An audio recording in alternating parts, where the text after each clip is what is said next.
Vëllezër dhe motra, selamu alaikum wa rahmetullahi ta'ala wa barakatuh. Mirë se keni ardhur.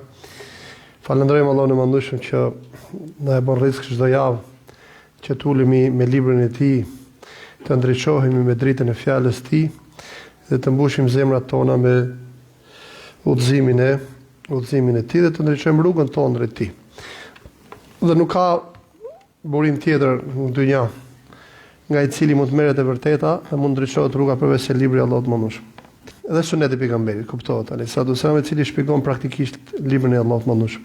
Herën e kaluar u ndalëm tek ajeti kuranor litundhira qauman ma unzira aba'uhum fahum ghafilun. Pra Allahu Madhërisht e fillon këtë sure me Yasin dhe për gjithë muslimanët ky emër është i dashur, sura Yasin është zemra e Kuranit, për arsye se trajton në mënyrë të plotë çështjen e tauhidit me gjithë argumentet e tij dhe me të gjithë le themi objeksionet dhe kundërshtit që sjellin politeistët kundër të fjalës tauhidit dhe kundër të vërtetës së madhe të tauhidit dhe argumentat kundër objeksioneve ose kundër argumentat që sjell Allahu Madhërisht ndaj atyre që mohojnë Allahun e Madhërisht dhe njësimin e Tij dhe botën tjetër. Dhe këtë do ta shohim dal ngadalë. Ndryshe sura Yasin ndërton një menhexh, një metodë të plot, të paktën personalisht këtë e kam konstatuar personalisht që sura Yasin ndërton një metodologji të plot argumentuese të besimit në Allahun e Madhërisht dhe besimit në botën tjetër. Pra Kurani kur flet për botën tjetër nuk na thot thjesht që ekziston dhe besojeni. Gjithashtu kur na flet për Allahun, na thot thjesht besoni Allahun se ai ekziston. Por na jep na vërteton, na jep argumenta, na jep me ato që quhen ndryshe barahin, argumenta të qarta, të pakontestueshme për ekzistencën e Allahut dhe për ekzistencën e botës tjetër. Dhe pasi ndërton këtë shtrat argumentues, shumë sofistikuar, realisht shumë sofistikuar, pra argumentimi i cili nuk le hapësirë për dyshim dhe nuk le hapësirë për kontestim. Njëkohësisht ai i cili bashkëvepron ashtu siç duhet me sinqeritet me këto argumenta, i zgjerohet krahërori lidhur me të vërtetën dhe fiton një siguri të jashtëzakonshme në Allahun e Madhërisht dhe në botën tjetër. Dhe unë ju këshilloj që ta lexoni surën Yasin me këtë niyet, për të konsoliduar imanin në Allah dhe imanin në botën tjetër, veçanërisht besimin në botën tjetër. Aktualiteti na sfidon fort me fjalë besimin në botën tjetër. Edhe pse besimi në botën tjetër si argument është i pasfidueshëm, por flas marrëdhënien tonë me botën tjetër, me besimin e vetë sfidon fort. Sepse aktualiteti është shumë i materializuar. Dhe arsyeja kryesore pse në përgjithësi njerëzit mohojnë botën tjetër, pas dobësimit të qartësisë së argumentave, është dynjaja me madhështinë dhe bukurinë e saj. Dhe këtë Allahu Madhërisht na e sjell shpesh në Kur'an. Bukur për shembull ke sura Kehf. Historia e parë që hasim ke sura Kehf kush është? Dy persona, dy shok që të dy besimtarë, mirë po njërit Allahu Madhërisht i dha kopshte, ferma, me dy lumej, dy burime uji. Duke e pas të dobët besimin botën tjetër dhe duke mos e pas le të themi shtrënguar me marrëdhëniet me argumentat e besimit botën tjetër dhe duke mos i njohur ashtu siç duhet ose duke i harruar argumentat e besimit botën tjetër, u mahnit nga dynjaja.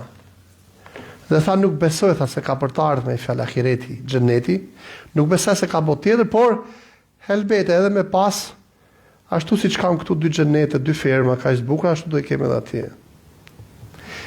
Dhe problemi kryesor nuk është këtë dynjaja, problemi kryesor ku është? Dynjaja fillon bën punën e vet tek ne, kur marrëdhënia jon me argumentat në botën e besimit në botën tjetër janë dobta. Përndryshe dynjaja është e bukur, është e ëmbël, Allah për ne e ka kriju. Bukur, me pas është më mirë se sa mos me pas. Edhe pse s'ka me edhe kështu. Me qenë i pasur është më mirë se sa me qenë i varfër. Me lëviz me makina luksoze dhe të bukura është më mirë se sa me lëviz me makina të thjeshta. Me pas shtëpi luksoze dhe moderne, s'ka dyshim që është më mirë. Edhe sipas fesë, flasim, jo logjikisht, s'ka nevojë më argumentu. Edhe sipas fesë, me pas shtëpi të bollshme, luksoze, të këndshme, të hijshme, të bukur. Bukur është më mirë se sa me pas shtëpi të thjeshtë. Okej? Problemi është se në momentin që i kemi lidhjet me Allahun dhe ahiretin të forta, të ndërtuara mbi argumenta dhe këtu i mshon Kurani. Kujdes, marrëdhënia me Zotin dhe botën tjetër duhet jetë ndërtuar mbi argumenta të padiskutueshëm. Prandaj edhe natyra e argumentave të ahiretit janë të padiskutueshëm. Pra do ta shohim këtu poshtë. Pse Allahu mandueshëm u ka vulos zemrat në kategorie? Sepse s'duan me besu, pavarësisht se argumenti është shumë i qartë. Dhe kur kjo marrëdhënie me Allahun do botën tjetër është ndërtuar mbi këto argumente kaq të fortë, të cilat ne duhet i kuptojmë dhe duhet i studiojmë këto argumente. Një nga detyrat madhore të muslimanëve, veçanërisht brezit ri, veçanërisht në aktualitetin ton, është prezantimi i detajzuar dhe i drejt për drejt me këtë lloj argumentit. Besimin në Allah dhe botën tjetër. Por ndryshe, realisht besimi në botën tjetër është i sfiduar tek ne. Pra, nëse kemi luks në dynja, është gjë shumë e mirë, përderisa i përdorim duke mos e pas të luhatur besimin në botën tjetër. Kënaqesh. Edhe dynja dhe ahiret, alhamdulillah. O Allah na jep mirë në dynja, na jep mirë në ahiret. Këtë e ka peku Zoti. Edhe me dynja dhe me ahiret. Thuaj alhamdulillah, ka dhënë Zoti shumë. Faleminderit. Por besimin në botën tjetër të bën çfarë? Ti ta shijosh dynjan edhe me s'pas shumë. Prapë thuaj alhamdulillah, shijon. Shijon ujin që pi, thuaj alhamdulillah, bismillah, alhamdulillah. Shijon rrobën që vesh, shijon paqen, shijon qetësinë, shijon sigurinë, shijon ajrin, shijon ushqimin që han darkë. Ka durët e tuja, shijon halale, shijon fëmijët, bashkëshortë, familje, farefis, shoqni, ajri, dielli, syt, vesht. Kemi argumenta pafund, arsye pafund për ta falendëruar Zotin dhe për të qenë të lumtur dhe të kënaqur. Në momentin kur lidhja me ahiretin është e dobët për shkak të ose mos qartësisë të argumenteve të botës tjetër, ose për shkak se në momentin caktuar haron njeriu botën tjetër për shkak se ka haruar argumentet e botës tjetër, këtu dynjaja si paske si s'paske bëhet provë. Bëhet provë e madhe realisht. Bëhet shumë provë. Për atë që ka shumë bëhet provë sepse kërkon përjetësinë aty dhe kërkon ta shtojë me gjitha format, dhe për atë që s'ka, duke u bë sklavi kujt? Sklavi pa kënaqësisë. Kjo dynja është e pa drejtë. Ai jeton duke vjedh, unë me ders me fjalë, ai jeton më mirë se sa unë. S'bën, s'kthen, nuk ja vlen. Ç'a duhet me kjo jeta? Pra kalon pesimizëm, kalon në çfarë? Në xhenem, futen në xhenem, hala pa shkon në xhenem.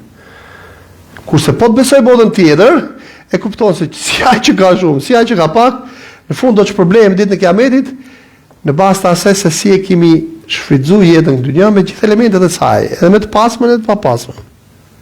Edhe me smundjet dhe me shnetin, edhe me forcën me dobësinë.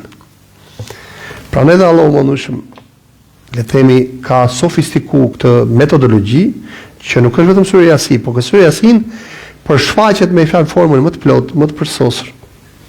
Nga fillimi deri në fund. Nga fillimi deri në fund, dhe Allahu mëndueshëm na thot nëpërmjet surës Yasin, unë kam zbrit këtë Kur'an për t'i dalë borxhit njerëzisë. Dhe këtu ndalem herën e kaluar. Si me dal borxhit? Ai u kujtohet që her pas here kemi përmend kur pejgamberi sa se shkoi ke kodra Safa, dhe ata që janë nisë për haxh uroj që ta shijojnë këtë dhe ta përjetojnë. U ngret ke kodra Safa, kur i zbriti ajeti kuranor wa anzir ashiratak al-aqrabin. Paralajmëroi. Urdhër eksplicit i drejt për drejt, shumë i fortë, paralajmëroi farefisin dhe gjakun tënd. Për çfarë? Se ajo çka është tek Zoti në ahiret është o xheneti i përjetshëm, o xhenemi i përjetshëm. Dhe doli pejgamberi mbi kodrën Safa dhe tha ju kam gënjur herë asnjëherë. Po nëse do të kisha thënë se mas së kodrë ka ndonjë ushtri që do më ju godit, do të kishin besuar. Atëherë sa mbesoni se më ka dërguar Zoti, me ju paralajmëruar me fesën e dëshkimit të Zotit të shumë afër dhe po vdiqet pa iman ju për xhenemi. Prandaj besoni Allahun e mëndueshëm dhe të vërtetën e tij.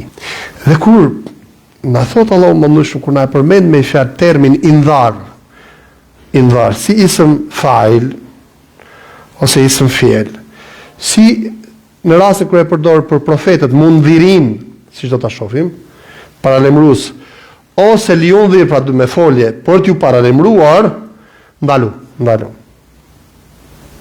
Allahu mëndueshëm është i mëshirshëm, është i butë, është bujar, këtu tregohet shumë i drejt për drejt.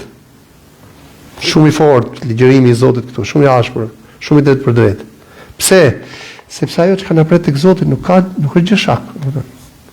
Jo më shive se kujdes ata zbukuren pak që mos ju vijë njerëz rënd. Pas vdekjes ka o xhenet o xhenem, o njerëzi, zjoj. thot Allahu madh. Mos e zbukuro fare. Men mata faqad qamat qiyamatuh. Kush vdes për të ka fillu kiameti, o xhennet o xhenem. Pejgamberi alayhis salam kur e varosi një nga sahabët e tij nuk tha, "Wallahi inshallah ka mëshiruar Zoti." E tha pejgamberi, Zoti mëshiroft. Po çfarë tha? Ud'u li sahibikum fa innahu al'ana yus'al. Lutuni për shokun tuaj se tash i ka filluar llogaria, është fakte, më vonë të fal. Pranaj me thot Zoti, zgjohuni. Pas bukurime fare, zgjohuni. Pra se të vijë momenti që s'ka kuptim mazimi. Ati është o xhennet o xhenem. Pranaj thot Allahu më ndushëm këtu. Yasin wal Quran al Hakim, Yasin dhe betohem në Kur'anin e urtë dhe ne shpjeguam. Pra gjithçka në Kur'an është e urtë, gjithçka në vendin e vet, urdhën në vendin e vet, ndalesa në vendin e vet, vlera në vendin e vet, udhëzimi në vendin e vet, dunja në vendin e vet, akireti në vendin e vet, Allahu në vendin e vet, profeti në vendin e vet, njerëzia në vendin e vet, qëllimi i ekzistimit në vendin e vet, xheneti në vendin e vet, xhenemi në vet. Domethënë Kur'ani është i sofistikuar në çdo detaj. Kitabun uhkimat ayatuhu thumma fussilat min ladun hakimin khabir. Ky është një libër që i ka të përkryer të përsosur argumentet e vetë, sofistikuar, pasi Allahu manushë ka përkryer, ka sofistikuar këtë Kur'an, nuk gjen asnjë lloj mangësie në të. Fara se leceni, Allahu vet e ka shtjelluar.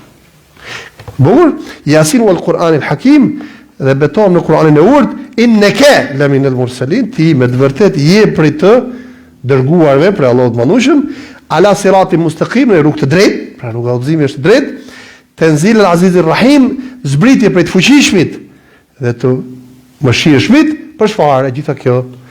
Ti je i dërguar? Kurani është zbritja e Allahut mëndueshëm. Për çfarë? Që të dy pse jeni dërgu? Edhe Kurani dhe ti pse jeni dërgu? Për çfarë? Për të thënë njerëzve llafe të mira, të bukura, sa të mirë jeni të kanë çe, kujt ta pimi kafe.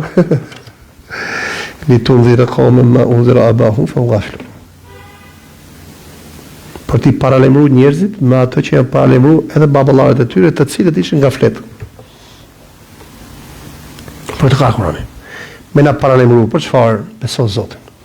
Jeton si rob Zoti, sepse ajo çka vjen me i pas vdekjes është o xheneti përjetshëm o xhenemi përjetshëm. Dhe ne u ndalëm disi gjatë herën e kaluar këtu.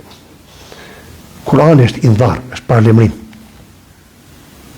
Ka ardhur me mëshirë, ka ardhur me forcë, me fuqi, e vërteta e tij është e fuqishme dhe e mëshirshme, po është fakt, ka ardhur për të treguar mëshira e Zotit në xhenet është e pafundme. Ndëshkimi i tij në xhenem është i pafundm. Nabi ibadi anni ana al-ghafur rahim. Wa anna adhabi huwa al-adhabu al-alim. Paralemroj robët e mi se un jam shive, falës dhe mëshirues. Po nga tjetër, wa anna adhabi huwa al-adhabu al-alim. Dhe njëkohësisht ndëshkimi im është ndëshkim shumë i dhimbshëm. Kush e thotë? Allahu madh. Helbete ndodh her pas here në disa vende ku shkon, hyp në taksi e thos sa bën zotri, sa dush ti? Zotri përcaktoje sa bën. Jo po sa dush ti? Të sikletos, pse nuk e di se si do jetë fundi. Se mund të thotë 100, mund të thotë 500. Mund të thotë 700. Zotri, përcaktoj që fillim që ta di. Edhe her pas here them me vete dhe e përjetoj këtë ndjenjë. Kur për një hesap të thjesht me taksistin, ti ndjesh siklet, fut në stres. Përfituron mos na kishte nda hesapin Allahu më shumë në dynjë sa jemi në dynjë. Për shembull, ta kishte thënë Zoti ne, luftoj robët e mi se mëshira ime është pafund. Që unë jam fazë mëshirues. Po ndëshkimin, kismet. Unë jam fazë mëshirues. Po ndëshkimi, si, po luftoj robët e mi se unë jam falës dhe mëshirues, dhe ndëshkimi im është ndëshkimi më i dhimbshëm. Do të thonë, sa janë dynjë përgatitur. Shkurt thjesht.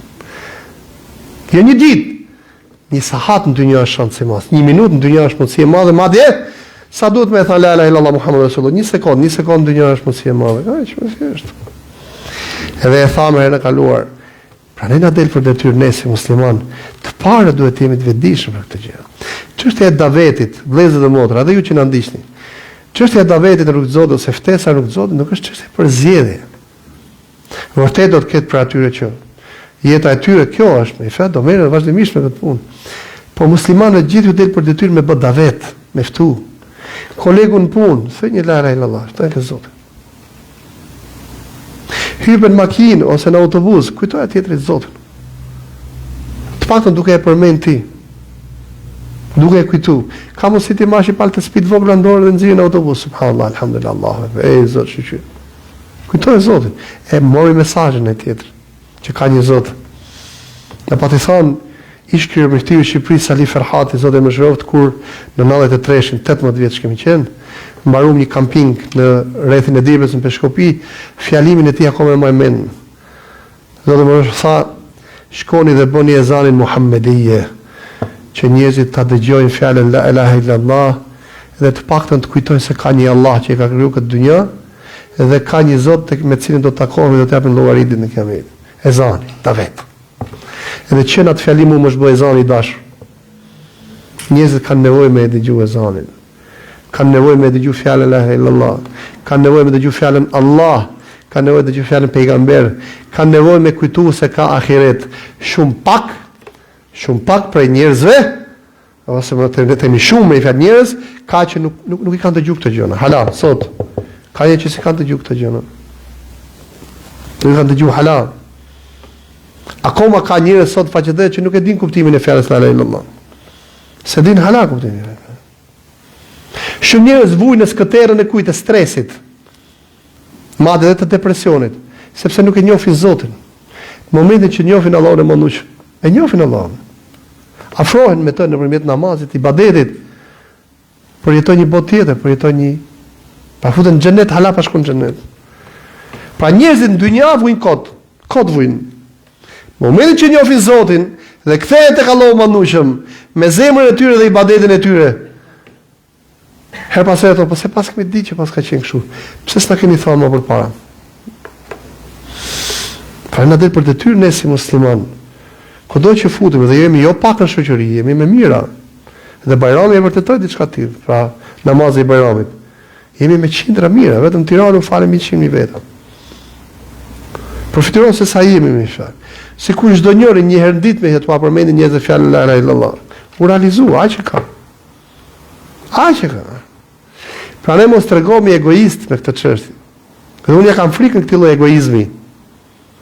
Alhamdulillah jemi musliman, liri kemi, vim në xhami kur duam, ikim kur duam, themi la ilaha illallah, agjërojmë, falim xhuman, po bota për rreth. Apo na mjafton të gjykojmë ata, shefa ata, e Zot na ruaj ata atje, ç'a bëjnë ata. Nuk është ky roli i muslimanit, me e bë këtë gjë është kollaj. Kush është roli i muslimanit? Përdjegja e zemrës nga brenda. Për ata që s'besojnë Zot, dhimbja, dhe këtë ta shohim tek historia e atij që u vra bashkë me pejgamberët, saqë edhe në xhenet kur shkoi sa si ku populli im ta dim. Dhe e dyta gjë, kujtova njerëzve Zotit me një formë tjetër. Kujtova njerëzve Allahun e Madhëshëm. Pra Kurani dhe pejgamberi, po çfarë ka ardhur? Litun dhirr, për të parë lemrure, për të parë lemru. Për të parë lemru. Litun dhirr qomën, për të parë lemru me fjalë njerëzit, një popull, ashtu siç ishte parë lemru edhe baballarët e tyre. Ata janë ngaflet. Thon ngafilun janë ngaflet. Çdo thot thon ngafilun. Do thot vërtetën e ka rreth e qark, po janë pa vëmendshëm. Që do të thot? Ajo çka tha pak më sipër. Ka nevojë ti kapim për krau të them, beso Allahun e Madh. Nëse shtëpis komshiu do i kishte ra zjarri mos thash Zotin. Do kishte ka përcy havllin edhe pa leje do ishte fut atje sepse është duke u deg. Mase do e kishte shqyr edhe derën. Bëm. Njerëz, përderisa s'po lëviz do të thotë që janë gjumë apo jo. Mund t'i ketë drogu ose të ketë hedhë në gjumë edhe tymi. Ti do shkosh ti kapësh për leckë, do i nxjerrësh për jashtë. Pse? Po ja thyve derën, ja çave derën. I prishë shtëpinë, morën shtëpia. Po diçet nga zjarri. Po zjarri i xhenemit shumë i rënd. Kul naru jahannam ashaddu harran, do kanë ya'lamun. Thuaj zjarri i xhenemit është edhe më i vështirë. Hipokritët në Medinë kur pejgamberi bëri gati ushtrinë e betejës së Tebukut, disa thanë nuk kemi mundësi me hecë në nxehtësi, se ishte nxehtë. Pa duhet shkojnë nga Medinja në Sham, me luftu kundër kufrit, kundër qafirëve që ishin për gati me ura muslimane. Pra vallai është nxehtë shumë, s'kemi takat me e përballu. Çfarë tha Allahu Madhëshëm? Kul naru jahannam ashaddu harran law kanu ya'lamun. Thuaj ju, zjarri i xhenemit e ka temperaturën edhe më të lartë nëse do ta dujnë. Nëse do ta di. Pra që këtu Kurani na thot pra sura Yasin, jini të drejt për drejt me njerëzit lidhe me këto të vërteta të mëdha. Këto njerëz tek Zoti me argument. Kur ta ftosh besoj Zot, thuj medito pak, ke syni jot, ke veshi jot, ke dorë jot. Kujtoj njerëz Zot. Kujtoj Allahun e mënduar. Me i selam tjerë u zbutë zemra. Kur thuaj alhamdulillah, shqyqy Zotit. Për shembull, ne harrojmë si muslimanë se kur komuniteti kemi të themi, Allah shqyqy Zotit, alhamdulillah, jemi mirë. Ai çuditet. I bë përshtypje. Na buron kjo. Ti thua unë jam duke komunikuar me i dras. Pa besimtar, fatikisht ajo fjalë që dëgjon prej te, shqyqy Zotit, falenderoj Zotin, alhamdulillah. E ka dhënë mesazhin atij. E ka dhënë mesazhin atij. Shumë njerëz nuk e dinë, nuk e kanë nocionin e falënderimit të Zotit, falënderimit Allahut mëndueshëm. Mund të ketë miliona, nuk e ka shiju njerë thot, ej Zot, faleminderit për këtu që më ke thënë. Dhe muslimani kur thot bismillah, alhamdulillah, më tepër se sa shijon nimetin, shijon kë, pra nimetin objektiv, pra këtë lëndën, shijon kë, falënderimin e Zotit për atë që ka thënë. Alhamdulillah. Mundohu me ata konsumosh një ushqim pa thënë fund alhamdulillah, ngriu gazo pa thënë alhamdulillah. Jo të duket sikur s'ke ngrana si gjë, duket sikur e fut në bark zhavor. Apo jo, provoj. Sigur ke fut në bark zhavor. Pra ne pa bismillah s'ka bereqet gjë. Edhe kur ngrihesh pas se ngrihesh në ushqim thua alhamdulillah. Ti shijon ai grosha që apo supa me që ka bë gruaja ke shtëpia, të duket sikur më që gjithë xheneti. Pse? Sepse e lidhe me Zotin dhe ti e di që po të mos dojë Allahu mëndueshëm. Nuk mund të kesh asi lugë me fat gjell. Ndërkohë që pa shukër dhe pa falënderim Zotit dhe pas mish, e lloj mirësish natë dhe ditë, nuk the alhamdulillah duket sikur s'ka konsumuar si gjë. Pra e thot pejgamberi sa besimtari ha me fjalë me një stomak, qafiri ha me 7. Muslimani ka një bark, qafiri 7. Në aspektin e bereqetit.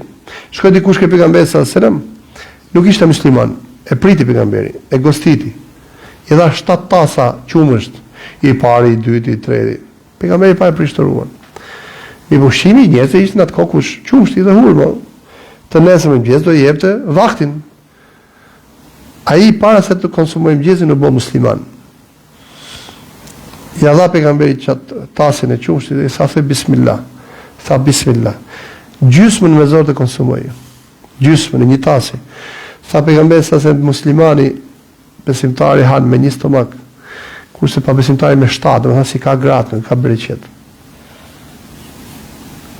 Nuk ka bereqet. Pra le të jemi të drejtë për drejtë me njerëzit lidhje me ftesën për të Allahu, se kanë shumë nevojë. Kanë? Jashtë jo të dhunshëm, kujdes. Jo të dhunshëm. Jo të dhunshëm. Të drejtë për drejtë. O rob Zotit, besoj Allahun mëndueshëm. Besoj xhenetin, besoj xhehenim. Ka ardhur në dynja përkohësisht, shumë shpejt është shkë Zotit. Kjo është e që duhet. Jo me dhunë. Ke për shku në xhehenim, ti e qafir. S'është, s'ka lidhe me të shka thot Zoti. Por ti jemi të drejtë për drejtë, lidhe me këto të vërtetat të mëdha, për të shpëtu njerëzit para se të vijë momenti që s'ka më kuptim me fjazimin. Pra fahum gafilun janë gaflet, do thotë janë pa vëmendje. Kanë nevojë me u zgju, kanë nevojë me u zgju, me u kthjellu me artek. Allahu mëndueshëm tek Zoti i gjithësisë. Laqad haqqa al-qawlu ala aktharihim, siç thotë Allahu mëndueshëm. Laqad haqqa al-qawlu ala aktharihim fahum la yu'minun. Shumica e tyre Allahu ka dal borxhi. Domethënë, ata e meritojnë dëshkimin e Zotit. Fahum la yu'minun, nuk besojnë më. Dhe këtu është një tmerr shumë i madh. Subhanallah. Pse kanë arrit deri këtu? Sepse na shpjegon Allahu mëndueshëm në shumë sure, po edhe çfarë shkruaj edhe këtë sure. Tash i thot Allahu mëndueshëm. Aty në Allahu ka dal borxhet e ata tashmë meritojnë dëshkimin. Dhe ata nuk kanë me besu më. Kur ti rridhe e mediton këtë gjendje, do të thotë që ata mund të jetojnë 20, 30, 40 vjet, s'ka shans me besu më. Pse? Sepse edhe pse e vërteta ju ka ardhur me gjitha format, me gjitha argumentat, ata janë tregu kryeneç, 1 herë kryeneç, 2 herë kryeneç, 5 herë kryeneç, derisa arrin momenti me fat që ata s'meritojnë më udhëzim. Allahu na ruaj. Allahu na ruaj. Dhe kjo është një gjendje e tmerrshme, e frikshme. Pranoj me i fjalë, shikoj. Duhet kemi shumë kujdes mënyrën se si u prezantojmë njerëzve të vërtetën. Sepse pa kuptuar mund të bëhemi sebeb që t'i largojmë nga e vërteta.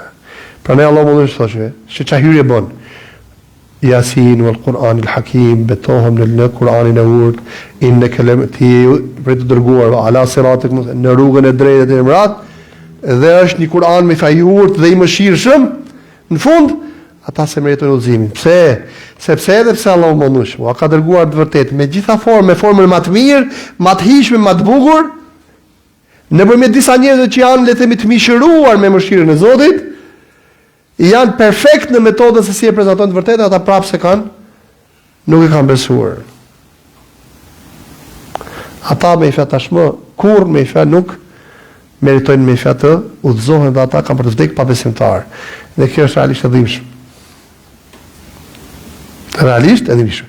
Që do të thotë për ne si besimtar, çfarë të bëjmë lidhje me këtë momentin me i fjalë që brenda vetes, thot Kurani, gjen një lloj rebelimi ndaj urdhrit të Zotit dhe urdhrit pejgamberit alayhi me njëherë luftoje me përgjërim dhe nështrim ndaj Zotit dhe me përthyrje para madhështisë së Allahut mëndueshëm.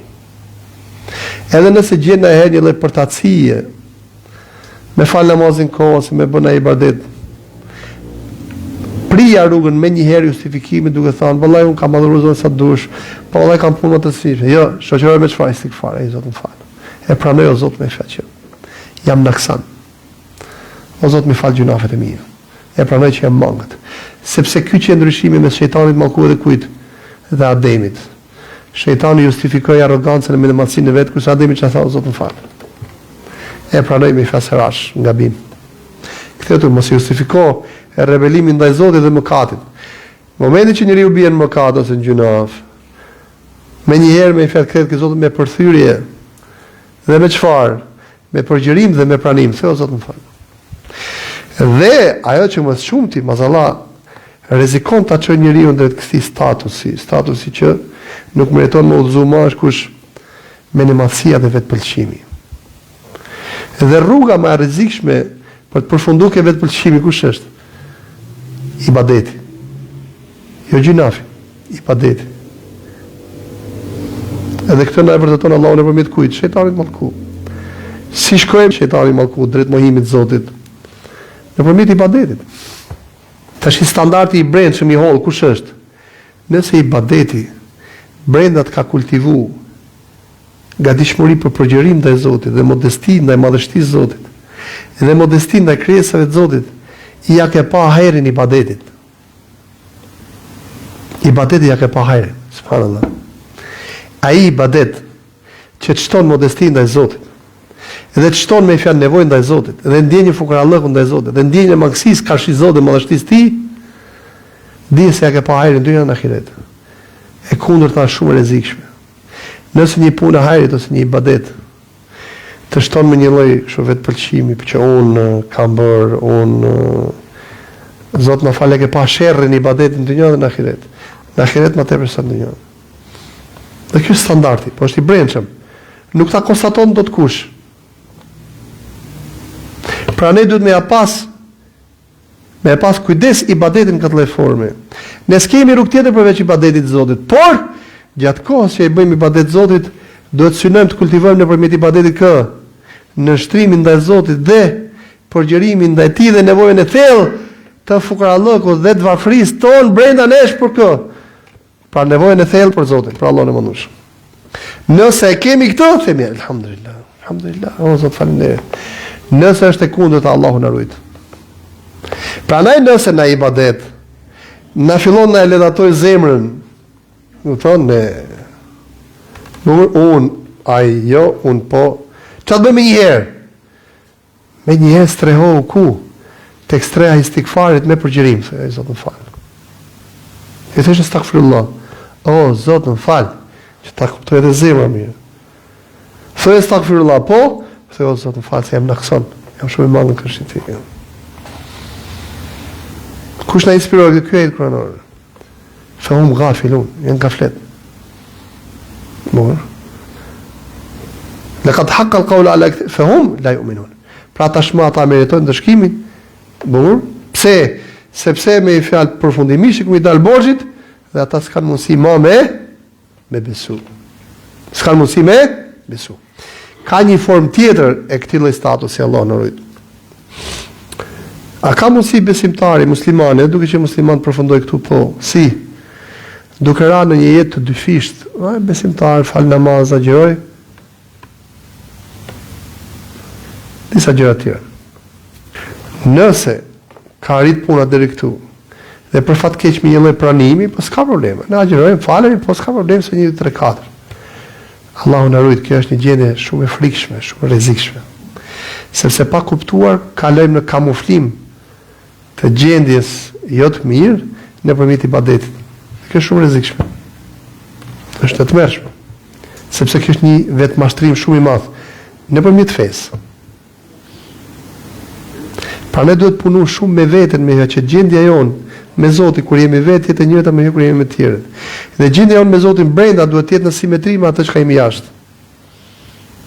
Që ti pritet rruga me një herë kujt shejtanit mallku, që mos kaloj në gjendje dyfisht ose në standard të dyfisht. Për shkuar deri të fundit, Allahu na rrit. Tashti aq le të themi e theksuar edhe e sofistikuar është pamundësia e tyre për të besuar në dynja, saqë thot Allahu më nush. Pra thot ata e merituan humbjen dhe nuk do të besojnë më. Dhe thot Allah është për gjendjen e tyre.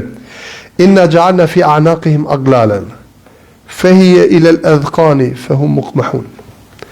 Dhe ne kemi vendosur në qafat e tyre zinxhir. Pranga, zinxhir. Ua kemi lidhur edhe me duart e tyre dhe kaq shumë ua kemi shtrëguar duart në fytyrë sa që kanë kokën e kanë kështu. Pra kalon e vërteta para syve, po se shohin dot. Pra kaq të pamundur me fjalë janë për të besuar. Allahu na ruaj. E gjitha kjo pse?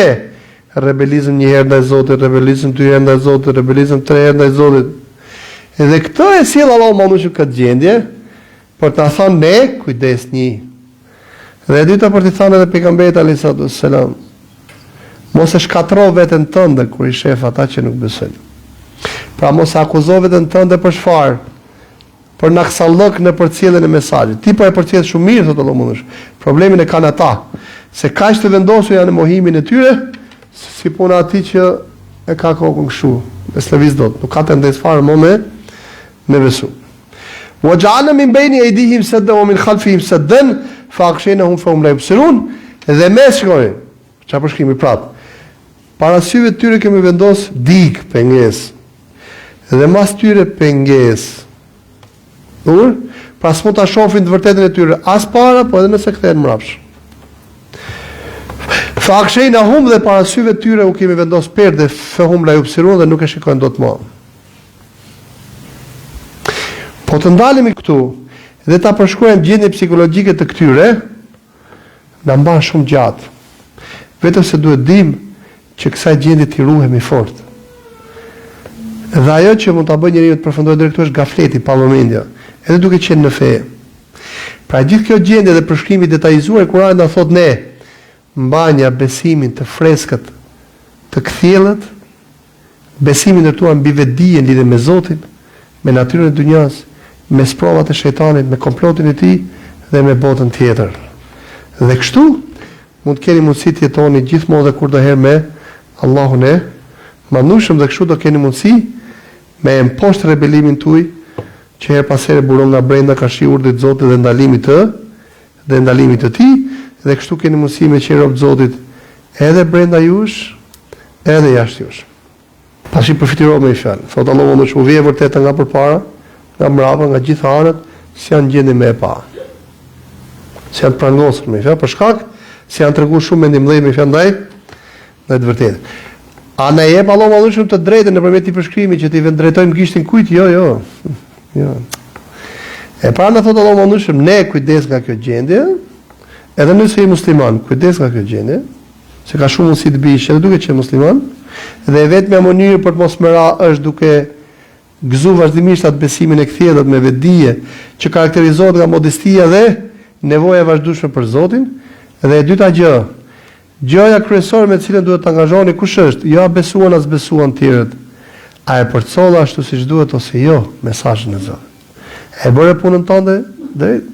E prezantova ashtu siç duhet? Po, pastaj më ka pjesa tjetër është. Dorë Allahut më. Wa sawa'un 'alayhim anzartahum am lam tunzirhum la yu'minun. Prandaj një lloj si i paralajmërove. Si paralemrove, ata nuk kanë me besu. Ti paralemro. Pastaj besojnë, s'besojnë, është puna e tyre. Tash kë paralemron ti innema tundhiru men ittaba dhikra, dhe këtu e ndalim, po thjesht për të plotësuar me paketën e ajeteve ose kontekstin, kë paralemron ose kush do përfitoj për paralemrimit tënd. Innema tundhiru men ittaba dhikra. Ti me të vërtet paralemron ata që kanë pasuar për kujtimin, pra fjalën e Zotit. Kanë pasuar të vërtetë që do thotë kanë gatishmëri me e përqafu. Dhe thotë Allahu Madhushëm, këta janë të synuarit tuaj, për këtyre mos hiq dorë. Ka shumë njerëz që nuk janë musliman thjesht se nuk e njohin Zotin. Nuk janë musliman se nuk e njohin të vërtetën. Në momentin që ti u prezanton ashtu siç duhet, menjëherë pasojnë të vërtetën. Menjëherë. Para do ditësh isha një nga qytetet e jugut dhe po tregonte dikush për atyre shokëve. Tha më ftoi dikush në një event. I thash nuk vi dot, tha se jam agjërueshëm. Më tha mua edhe unë agjërueshëm jam, ose edhe unë agjërueshëm isha. Po i thash si agjërueshëm, po ti je jo musliman, domethënë jo ortodoks. Po tha ortodoks kam qenë, po si jam ma, se jam bërë musliman. Po i pyeta thash kush je sebeb? As kërkush ta vet, po si vet. Unë tha jam orientues turistik me shal ose guid.